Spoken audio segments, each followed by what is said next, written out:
আজকের ভিডিওটা তোমরা যারা ক্লার্কশিপ, মিসলেনিয়াস, ডাব্লিউবিসিএস বা পঞ্চায়েতের জন্য অপেক্ষা করছো পরীক্ষা কবে হবে, এবং সেই সঙ্গে সঙ্গে মিসলেনিয়াস 2023, ক্লার্কশিপ 2023 এর রেজাল্ট কবে প্রকাশিত হবে সেটি নিয়ে আজকের এই ভিডিও।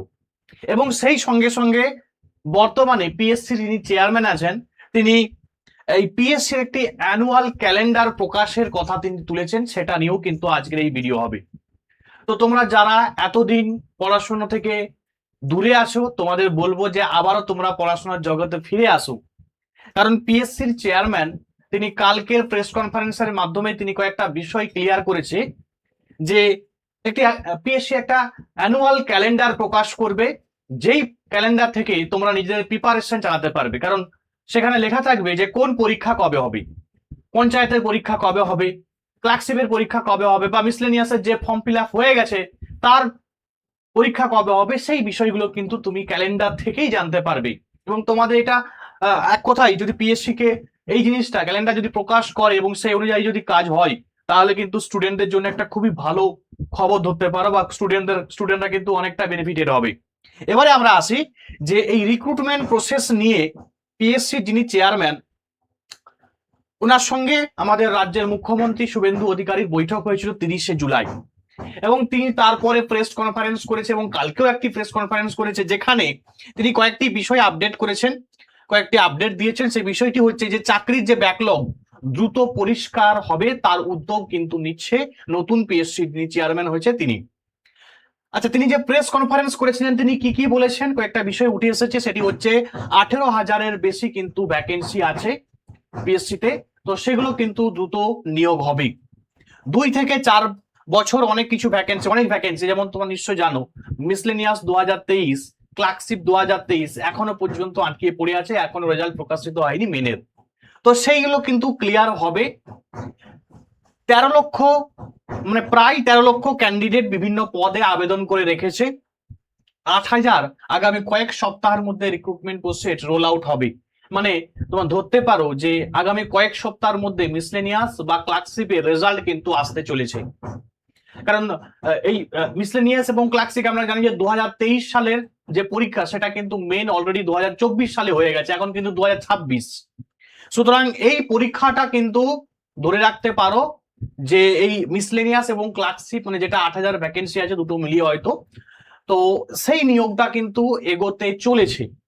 এবং সেই সঙ্গে সঙ্গে আরো কয়েকটি বিষয় তিনি বলেছেন যে চাকরির ব্যাকলগ দ্রুত পরিষ্কার হবে, পিএসসি তে প্রায় 18,000 শূন্য পদ আছে, সেই শূন্য পদগুলো পূরণ হবে। প্রায় 13 লক্ষ আবেদনকারী, তিনি বলেছেন যে প্রায় 13 লক্ষ আবেদনকারী এই পিএসসি তে চাকরির জন্য আবেদন করে রেখেছে আর কি। আগামী কয়েক সপ্তাহের মধ্যে 4,000, 8,000 প্লাস যে ভ্যাকেন্সি আছে, সেই ভ্যাকেন্সি গুলো কিন্তু যে ধরো প্রিলিমেন হয়ে গেছে, তার ইন্টারভিউ বাকি আছে বা টাইপিং বাকি আছে, সেগুলো কিন্তু হবে। এজ রিল্যাক্সেশন, না নতুন চাকরির নির্দেশ অনুযায়ী এজ রিল্যাক্সেশন কিন্তু দেওয়া হবে। তোমরা নিশ্চয়ই জানো যে এজ রিল্যাক্সেশন রাজ্য সরকার কিন্তু কিছু কয়েকটা বছর দিয়েছে, সেই এজ রিল্যাক্সেশন কিন্তু দেওয়া হবে, তিনি কিন্তু ঘোষণা করেছেন। এবং সেই সঙ্গে সঙ্গে আরো কয়েকটি বিষয়, সেটি হচ্ছে এই যে পিএসসির যে ওয়েবসাইট সেটা আরো সহজ হবে এবং ব্যবহার বান্ধব হবে। আইটি বা ই গভর্নেন্সের বড় সংস্কার হবে, এবং ইউপিএসসির ধাঁচে বা ইউপিএসসির আদলে পিএসসি কে আরো কার্যকর করা হবে, এই কথা তিনি কিন্তু ঘোষণা করেছেন। এবং সবচেয়ে বড় কথা সেটি হচ্ছে অ্যানুয়াল এক্সামিনেশন ক্যালেন্ডার, মানে যেটা তোমরা পাখির চোখ করে অপেক্ষা করে থাকো যে একটা ক্যালেন্ডার প্রকাশ যদি হয়ে যায় তাহলে তুমি সেই মতো প্রিপারেশন নিতে পারবে। তো সেটা একটা পিএসসি উদ্যোগ নিচ্ছে যে একটা অ্যানুয়াল ক্যালেন্ডার প্রকাশ করবে, যেটা দেখে তোমরা কিন্তু তোমাদের প্রিপারেশন করতে পারবে। আচ্ছা, তাহলে এই যে এক কথায় যদি আমরা বলতে চাই, আরো কয়েকটা বিষয় আমাদের রাজ্যের মুখ্যমন্ত্রী তথা বিজেপি সরকার একটা বিষয় ক্লিয়ার করেছে যে ট্রান্সপারেন্সি এবং হচ্ছে ফেয়ারনেস কিন্তু চাকরির উপরে থাকবে, এবং ক্যান্ডিডেটদের জন্য পরিষ্কার তথ্য দেওয়া থাকবে, যাতে সঠিক সময়ে তথ্য কমিউনিকেট করা হবে এবং দ্রুত ফলাফল এবং নিয়োগ হবে। দেখো, এই দ্রুত ফলাফল বা দ্রুত নিয়োগ, এই কথাটা শুনতে শুনতে আমাদের কানটা কিন্তু পৌঁছে গেছে যে দ্রুত হয়ে যাবে, দ্রুত নিয়োগ। কিন্তু দ্রুত শব্দটার মানে হয়তো আমরা এখনো ঠিক বুঝে উঠতে পারি যে দ্রুত মানে কত, 3 মাস, 4 মাস, 5 মাস, 1 বছর, 2 বছর, এই বিষয়টা কিন্তু এখনো আমাদের ক্লিয়ার হয়নি, যে কারণে বহু ক্যান্ডিডেট দেখলাম যে পড়াশোনা থেকে দূরে চলে গেছে। এবং আমি বলবো যে তোমরা যারা অনেক দিন ধরে প্রিপারেশন নিচ্ছ, এই সময়ে একটু নিজেদেরকে ধরে রাখো, বিষয়টা হচ্ছে যখন মনে হবে যে আমি ছেড়ে দিয়ে এবারে, তখনই মনে রাখবে তোমার চাকরির সময় কিন্তু হয়ে এসেছে। তুমি যেই সময়টা ছেড়ে দিবে, ঠিক আছে, বা অনেকে ছেড়ে দিচ্ছে, যে ধরে রাখতে পারছে চাকরি কিন্তু তারই হবে। আবারও বলবো, যারা মানে কম্পিটিটিভ ফিল্ডে এতদিন ধরে আছো, পরিশ্রম করে যাচ্ছ, আমি মানে বিশেষ করে আমি বলবো তোমাদের যে আরো একটা বছর অ্যাটলিস্ট দেখো, কারণ নতুন সরকার তৈরি হয়েছে।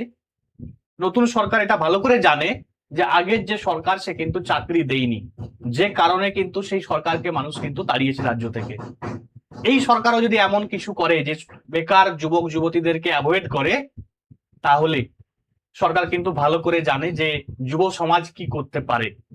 সুতরাং তোমাদের বলবো অপেক্ষা করো। আশা করছি যে নতুন সরকার চাকরির যে পরীক্ষাগুলো নেওয়ার কথা আছে সেগুলো নেবে, এবং সেই সঙ্গে সঙ্গে নতুন রিক্রুটমেন্ট প্রসেস এগিয়ে নিয়ে যাবে। পুরনো রিক্রুটমেন্ট যেগুলো আটকে পড়ে আছে সেগুলো কিন্তু ক্লিয়ার করবে। তো তোমরা তোমাদের মতামত অবশ্যই কমেন্টে জানাবে। আজকের ভিডিও এখান পর্যন্ত। Thanks for watching.